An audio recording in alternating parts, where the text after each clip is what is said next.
A bank receipt, $847,000, wired at 11:47 p.m. on February 3rd. Her name on the record. And Pam Bondi, the Attorney General of the United States, sitting under oath in front of Congress, had no answer. What followed in the next 17 minutes became one of the most dramatic confrontations in recent congressional memory. Not because Ted Lieu shouted, not because he made speeches, not because he performed for the cameras, but because he did something far more dangerous to Pam Bondi than any of those things.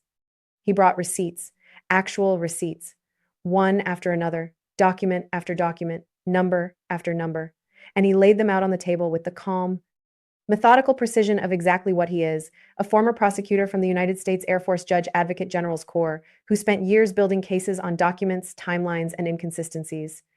Bondi had prepared for political attacks. She had not prepared for Ted Lieu.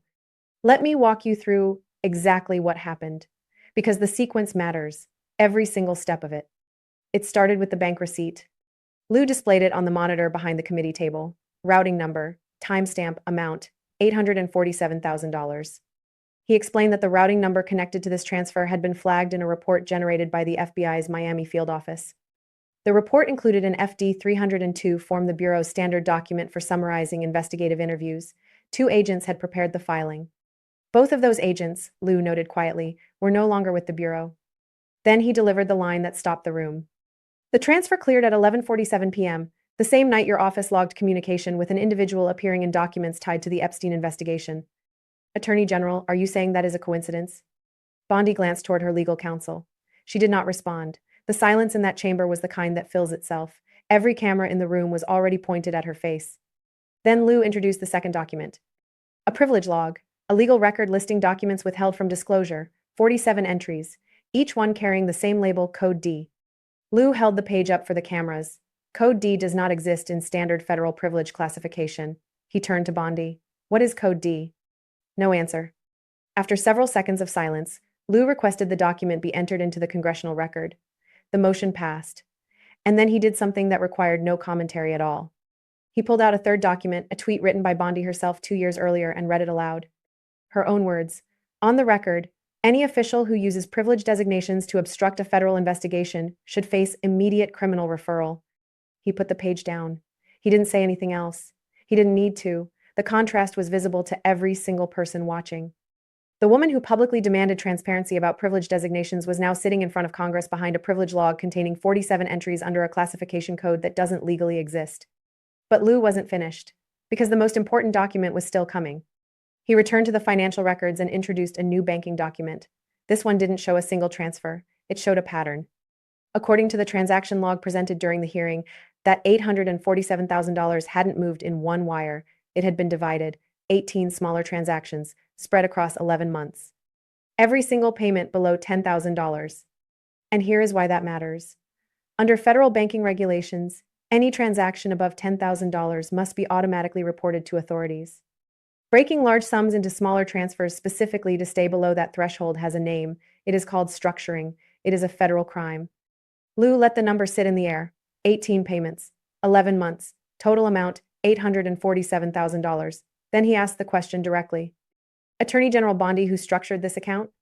Her attorney objected immediately. The chairman overruled him. Bondi sat in silence. At that moment, Thomas Massey, who had been sitting quietly through most of the hearing, leaned toward his microphone. Not a Democrat, not a political opponent performing for cable news, a Republican. And he had one question. Not about legal theory, he said. About math.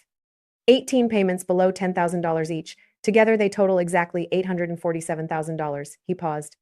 In your experience as a prosecutor, when financial activity is structured that precisely, what does that suggest about intent? Bondi looked across the room. Her attorney whispered to her. After a moment, she answered, I cannot recall. Massey nodded, wrote something in his notebook, did not ask another question, because he didn't need to. The answer had already answered itself. But Lieu had one final document, and this one was the one that ended the hearing. A forensic accounting analysis prepared by the committee's own investigators. According to the report, the originating account connected to those 18 transactions had been closed. Not eventually. Not after a review. Within 72 hours of being flagged in a suspicious activity report by the FBI's Miami field office. 72 hours. Lieu repeated the number slowly. Then he asked the final question of his 17 minutes. Attorney General Bondi, were you aware of this account before it was closed? Bondi looked at her attorney. She lifted her water glass and set it back down. The room was completely still. And then she said the words that brought the chamber to an eruption. On advice of counsel, I invoke my Fifth Amendment right and decline to answer that question on the grounds that it may tend to incriminate me. The chamber erupted. The chairman called for order. Members began speaking over each other, and Ted Lieu leaned back in his chair. 17 minutes. One bank receipt. One privilege log with a classification code that doesn't exist. One tweet she wrote herself. 18 structured transactions. A forensic accounting report. And a Fifth Amendment invocation from the Attorney General of the United States in a hearing about Jeffrey Epstein. Now, let's be precise about what this means, because there are two things that are simultaneously true, and both of them matter. The first is that invoking the Fifth Amendment is a constitutional right. It does not automatically mean guilt. Every American, including cabinet officials sitting under oath, has the right to refuse to answer questions that may incriminate them. That protection exists for important reasons, and it applies equally regardless of who is using it. The second thing that is true is this: Pam Bondi is the Attorney General of the United States. She is the nation's top law enforcement officer. She is the person whose job it is to decide who gets prosecuted, who gets investigated, and whose financial records get scrutinized by the full weight of the federal government. And she just refused under oath to answer whether she knew about a bank account connected to an Epstein investigation before it was closed 72 hours after being flagged by the FBI. Those two things can both be true at the same time, and the tension between them is exactly what every American should be sitting with right now. Because here is the part that nobody in Bondi's corner wants to address. 2 years ago, Bondi stood in front of cameras and said publicly that the American people deserved full transparency about where Epstein-related money had moved. She said it clearly. She said it on the record. She made it part of her public identity as someone who was going to hold the powerful accountable. That statement came back into the hearing room today, courtesy of Ted Lieu, printed on a page, read aloud, placed on the table. The woman who demanded transparency about Epstein money just invoked the Fifth Amendment when asked about Epstein money. In front of the same Congress she made that promise to. Under oath, that is not a legal technicality, that is a reckoning with her own words. And the document that made it possible wasn't leaked, wasn't obtained through anonymous sources, wasn't the product of political opposition research. It was a bank receipt, a routing number, a timestamp, 18 transactions, each carefully kept below the federal reporting threshold, a privilege log with 47 entries under a code that doesn't exist, a forensic accounting report from the committee's own investigators. Ted Lieu didn't need to make a speech. He didn't need to perform outrage. He didn't need to do anything except what prosecutors do: build the record, lay out the documents, ask the questions. Let the silence answer what the witness won't. 17 minutes. That is all it took. And at the end of those 17 minutes, 4 numbers were hanging over that hearing room, numbers that are now part of the congressional record. Numbers that cannot be walked back or explained away or buried under a 3-7-page prepared statement.